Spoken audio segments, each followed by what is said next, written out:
할렐루야, 존귀하신 하나님의 이름을 찬양합니다. 오늘도 기쁘고 감사한 마음으로 우리 하나님을 예배하기 원합니다. 5월 31일 수요일 아침 예배를 하나님께 올려드리겠습니다. 기도하겠습니다. 은혜와 사랑이 충만하신 하나님 아버지 감사합니다. 하나님, 늘 주님의 사랑과 은혜를 기억하며 구하며 나아가는 우리의 삶이 되게 하여 주시옵소서. 주님이 우리를 주님의 자녀 삼아 주셨으니 그에 합당한 삶을 살아가게 하여 주옵소서. 우리 주 예수 그리스도의 이름으로 기도드립니다. 아멘. 시편의 말씀으로 우리 하나님을 찬양하기 원합니다. 시편 102편 25절 26절의 말씀입니다. 우리 함께 합독하여 읽습니다. 주께서 옛적에 땅의 기초를 두셨사오며 하늘도 주의 손으로 지으신 바니이다. 천지는 없어지려니와 주는 영존하시겠고 그것들은 다 옷과 같이 낡으리니 의복같이 바꾸시면 바뀌려니와. 아멘. 오늘 우리에게 주신 하나님의 말씀은 로마서 3장 1절에서 20절까지 말씀입니다. 매일 성경 105페이지에 있습니다. 함께 합독하여 읽습니다. 그런즉 유대인의 나음이 무엇이며 할례의 유익이 무엇이냐? 범사에 많으니 우선은 그들이 하나님의 말씀을 맡았음이니라. 어떠한 자들이 믿지 아니하였으면 어찌하리요? 그 믿지 아니함이 하나님의 미쁘심을 패하겠느냐? 그럴 수 없느니라. 사람은 다 거짓되되 오직 하나님은 참되시다 할지어다. 기록된 바 주께서 주의 말씀에 의롭다함을 얻으시고 판단받으실 때에 이기려 하심이라 함과 같으니라. 그러나 우리 불의가 하나님의 의를 드러나게 하면 무슨 말하리요? 내가 사람의 말하는 대로 말하노니 진노를 내리시는 하나님이 불의하시냐? 결코 그렇지 아니하니라. 만일 그러하면 하나님께서 어찌 세상을 심판하시리요? 그러나 나의 거짓말로 하나님의 참되심이 더욱 풍성하여 그의 영광이 되었다면 어찌 내가 죄인처럼 심판을 받으리요? 또는 그러면 선을 이루기 위하여 악을 행하자 하지 않겠느냐? 어떠한 이들이 이렇게 비방하여 우리가 이러한 말을 한다고 하니 그들은 정죄받는 것이 마땅하니라. 그러면 어떠하냐? 우리는 나으냐? 결코 아니라. 유대인이나 헬라인이나 다 죄 아래에 있다고 우리가 이미 선언하였느니라. 기록된 바 의인은 없나니 하나도 없으며 깨닫는 자도 없고 하나님을 찾는 자도 없고 다 치우쳐 함께 무익하게 되고 선을 행하는 자는 없나니 하나도 없도다. 그들의 목구멍은 열린 무덤이요 그 혀로는 속임을 일삼으며 그 입술에는 독사의 독이 있고 그 입에는 저주와 악독이 가득하고 그 발은 피 흘리는 데에 빠른지라. 파멸과 고생이 그 길에 있어 평강의 길을 알지 못하였고 그들의 눈앞에 하나님을 두려워함이 없느니라 함과 같으니라. 우리가 알거니와 무릇 율법이 말하는 바는 율법 아래에 있는 자들에게 말하는 것이니 이는 모든 입을 막고 온 세상으로 하나님의 심판 아래에 있게 하려 함이라. 그러므로 율법의 행위로 그의 앞에 의롭다 하심을 얻을 육체가 없나니 율법으로는 죄를 깨달음이니라. 아멘. 할렐루야. 오늘 하루의 첫 시작을 주님께 올려드리기에 나온 해림의 모든 성도님들을 주님의 이름으로 축복합니다. 오늘은 선민의 특권이라는 제목으로 은혜의 말씀 나누고자 합니다. 바울은 앞선 말씀을 통해 유대인들을 비판했습니다. 그들의 교만, 그들의 위선을 비판합니다. 또한 표면적인 유대인의 무익성을 말했죠. 그리고 이어지는 25절과 29절의 말씀을 통해 할례를 받은 유대인, 하지만 그들이 율법을 행하지 않는다면 오히려 할례를 받지 않는 이방인, 하지만 그들과 동일하게 됨을 말하죠. 또한 할례를 받지 않는 이방인이 율법을 행하면 그들이 오히려 진정한 유대인임을 말했습니다. 결국 행함의 중요함을 분명하게 말하고 있는 것이죠. 율법을 소유했다라고 중요한 것이 아니라 그 율법을 행함이 중요함을 우리에게 분명하게 말하고 있는 것입니다. 또한 유대인의 반응은, 또한 그들의 생각은 다시금 오늘 본문을 통해서 우리에게 말하고 있습니다. 그래서 1절부터 8절까지 말씀을 통해서 총 4가지의 질문 그리고 4가지의 응답이 나타나면서 유대인들의 죄인됨, 하나님의 의로운 심판을 분명하게 사도 바울은 강조하고 있습니다. 1절 그런즉 유대인의 나음이 무엇이며 할례의 유익이 무엇이냐? 첫 질문이죠. 유대인의 나음이 무엇이며 할례의 유익이 무엇이냐? 자, 그러면서 2절 범사에 많으니 많다, 무척 많다라는 의미가 바로 이 범사에 많으니라는 표현입니다. 자, 이들에게 왜 많았을까요? 우선은 여기서 가장 중요한 것을 말합니다. 그들이 하나님의 말씀을 맡았음이니라. 가장 중요한 것은 많으나 가장 중요한 것은 하나님 말씀을 맡은 것이다라고 사도 바울은 말합니다. 맡았다에 에피스투데산, 신적 수동태입니다. 하나님의 말씀을 맡았다라는 것은 어떠한 유대인들의 그들의 뛰어남 때문에 맡은 것이 아니다라는 것이죠. 신적 수동태. 하나님께서 이것을 어떻게 해요? 주셨다라는 것이죠. 전적인 하나님의 은혜와 사랑으로 그들이 하나님의 말씀을 맡게 되었다라는 것입니다. 여기서도 분명하게 말하고 있죠. 유대인의 나음, 그것은 하나님의 은혜인 것이죠. 그들이 하나님의 말씀을 하나님이 주셨기에 그들에게 많은 유익이 있었던 것입니다. 그들의 어떠한 은혜가 아니다라는 것이죠. 그들의 혈통이나 그들의 민족, 그것이 아니라 하나님이 그들에게 맡겨주셨기 때문이다라는 것을 말합니다. 사도 바울은 하나님의 말씀을 맡은 특권보다 책임을 강조합니다. 하지만 유대인들은 어떻습니까? 말씀을 맡기신 특권만을 그들은 바라보았습니다. 그래서 말씀을 행하는 것보다 말씀을 받은 자의 특권만 그들은 생각했습니다. 그랬기 때문에 그들은 어땠습니까? 교만이 넘쳤고 위선이 넘쳤고 표면적인 것에만 신경 쓰는 유대인들이 되게 되었죠. 그래서 할례가 중요하다고 말하고 유대인이 중요하다고 그들은 강조했던 것입니다.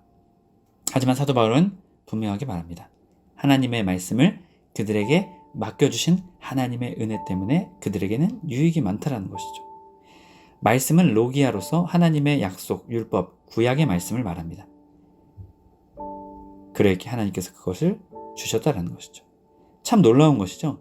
당시에 하나님을 믿지 않는 이교도들, 이방인들은 어떻게 했습니까?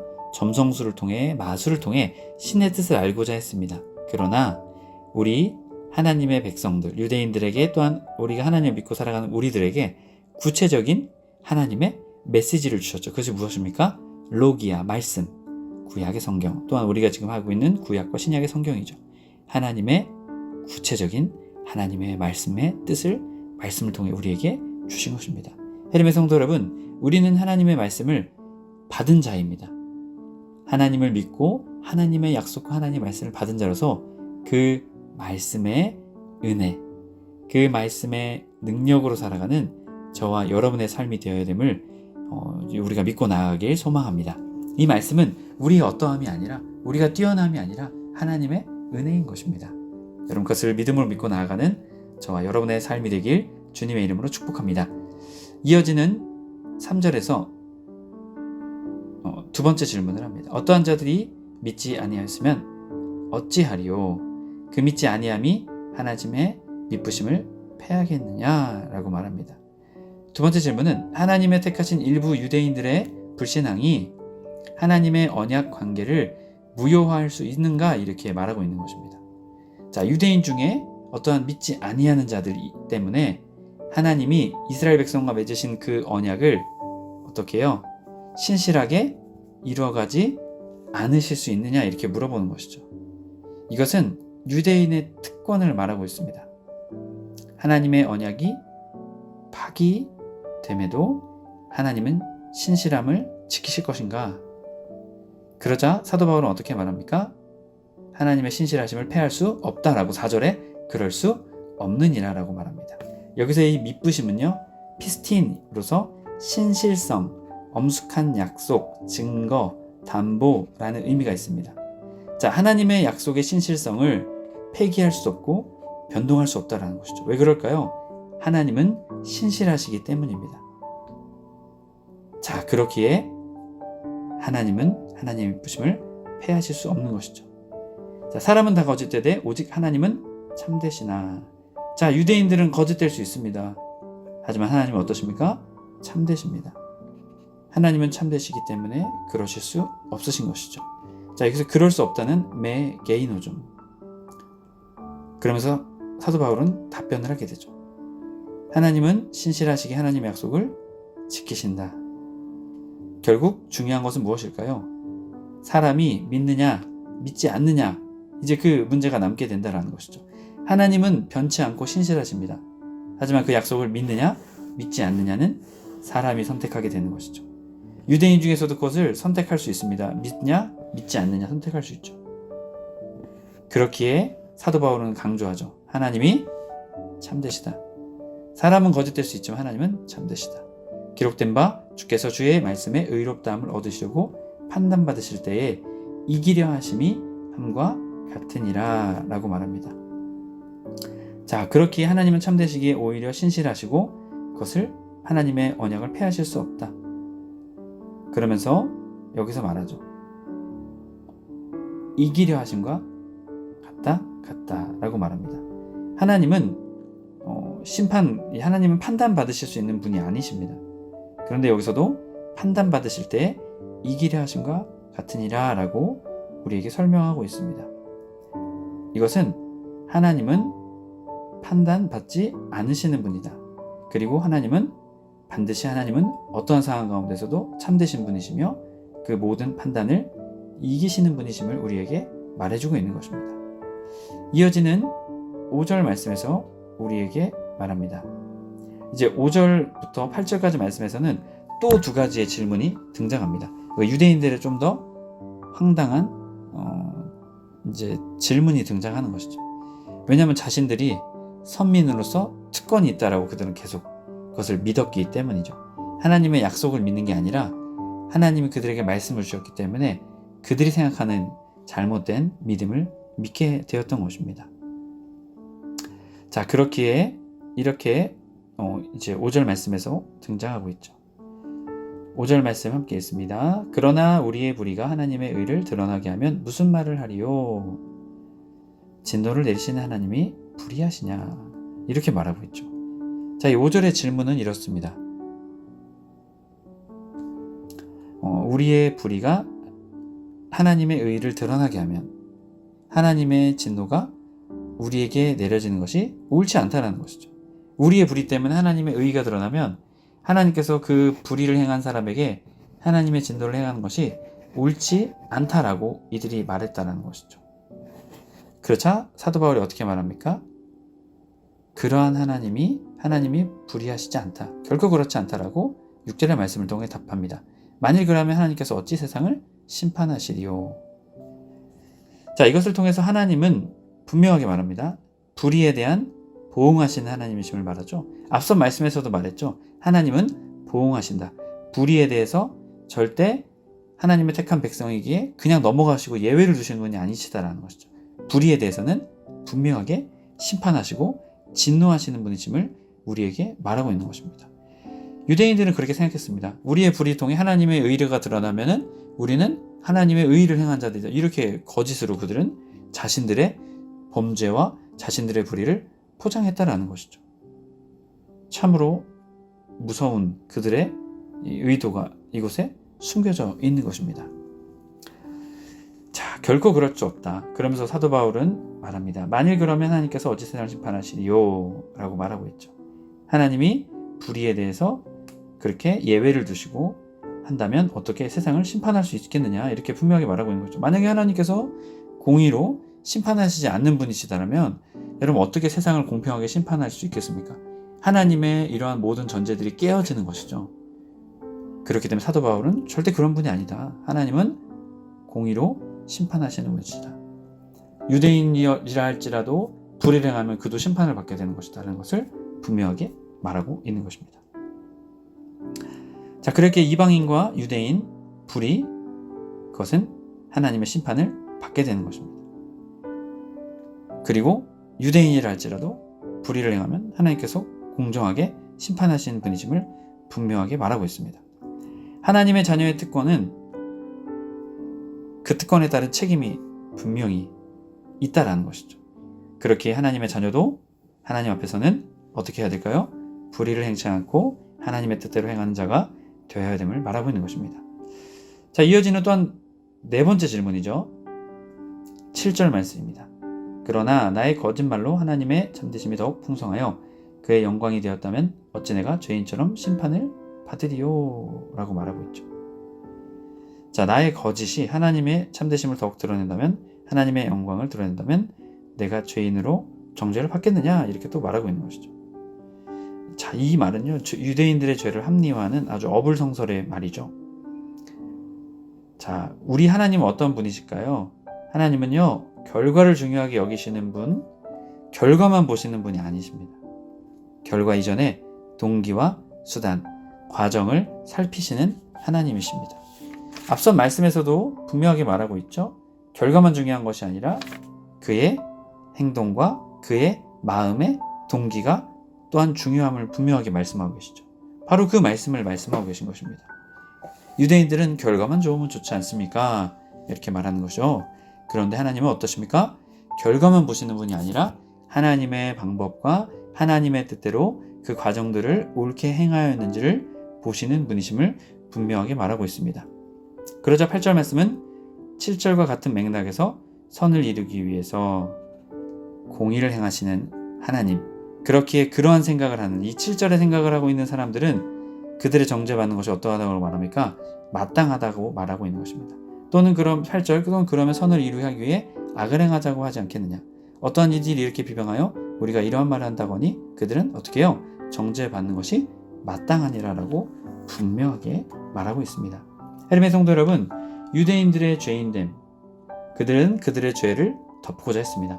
하나님의 자녀이기에, 하나님의 택하신 백성이기에, 하나님의 말씀을 맡은 자들이기에 그들은 이방인과 그들은 다르다고 말했습니다.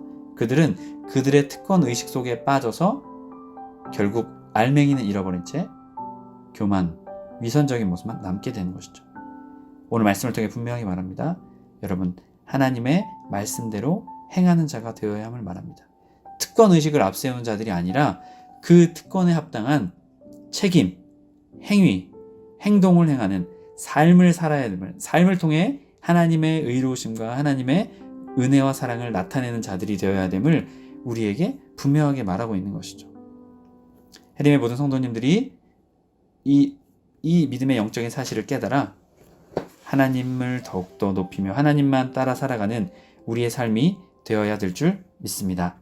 이어지는 9절부터 20절까지 말씀을 통해서는 이제 앞선 말씀 1장 18절부터 시작된 또한 3장 8절까지 말씀을 통해서 말하고 있는 내용을 요약합니다.